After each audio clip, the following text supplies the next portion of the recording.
for the sake of timing, I've already taken the back off, already taken the ribbon cable out, so we can just get rid of both of those parts. And here is the board. Don't mind these wires. It's these we're worrying about.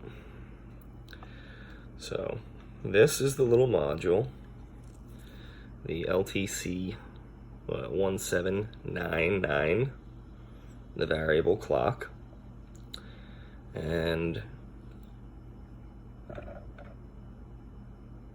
there's only 3 wires you need, and under that little yellow is a resistor. I forget its exact value, but I did follow exactly the directions in that thread that Ben Ven told me. I think it's 330. I don't remember, but it's the middle wire. The one,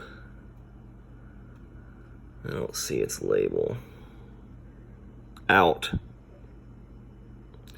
So that's going out. We'll trace the middle wire first. So middle wire here.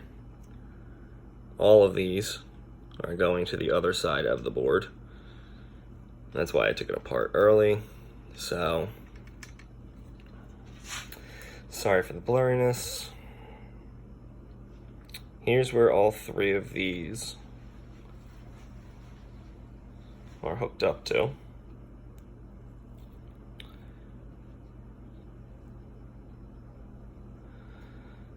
So trace the middle wire.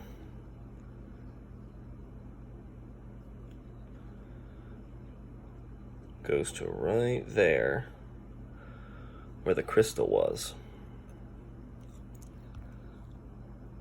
Let me try to get a close up here. So that's the solder point. X1, that tab. Compare it to being able to read that chip. That is the orientation, and that is where you want to solder. That pad right there. That would be the middle wire after you've attached the resistor. So the next wire we'll trace will be VCC. That goes to there. Try to get another better close-up.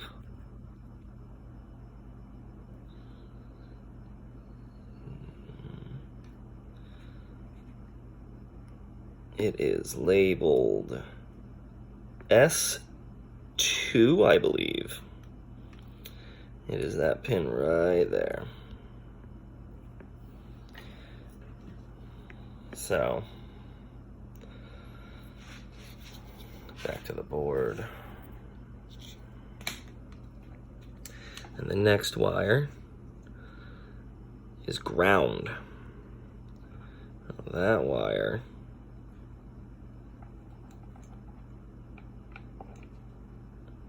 goes all the way to this.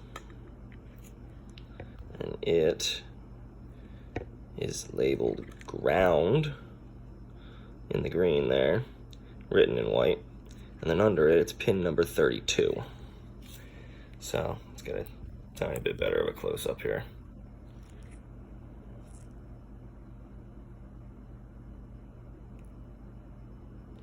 So there you go.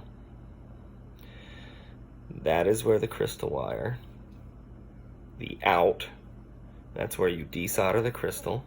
That's where you attach the wire after you attach the resistor to the board of the variable clock. That's the ground wire. And that's the VCC wire. So it's fairly simple. Again, the only thing that I struggled with other than finding the bitch in the drawer was finding space for this beast. Now, I always thought perhaps if I desolder this,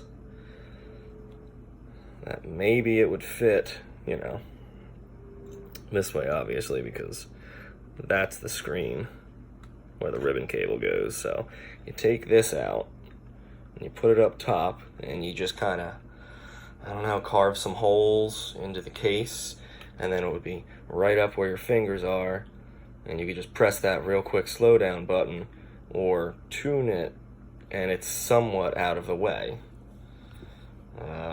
You could totally put it in the ass end of it somewhere. I always thought, because I usually carve this section out and it's completely gone, like I could just stick my finger through, and I usually put a lithium polymer battery in and recharge board. The recharge board usually goes somewhere under the volume. Which side is volume? Whatever. It usually goes right above or under the volume knob, so you really can't turn up or down the volume while it's charging, but you can totally play while it's charging just fine. But I always thought that if I could get a thin enough battery and a low enough profile, I could stick it in there, but then you'd never be able to sit it down face up. You'd always have to have it face down, and that kind of bothers me because I don't want to scratch the screen if I get a custom build going, and I don't want to encourage that if I ever attempt to sell something like this. But I'll keep working on it, and we'll see how it goes. But yeah, that's pretty much it. It's quite a simple build. There's not much that needs to be done other than soldering to 3 points on the board, and just the 3 tiny through-hole solder points that are on this board here are really easy to work with. They really are. And I mean, let me know if you can find the case space for it. Let me know where. I'd love to get this thing buttoned up and on a shelf. All right, man.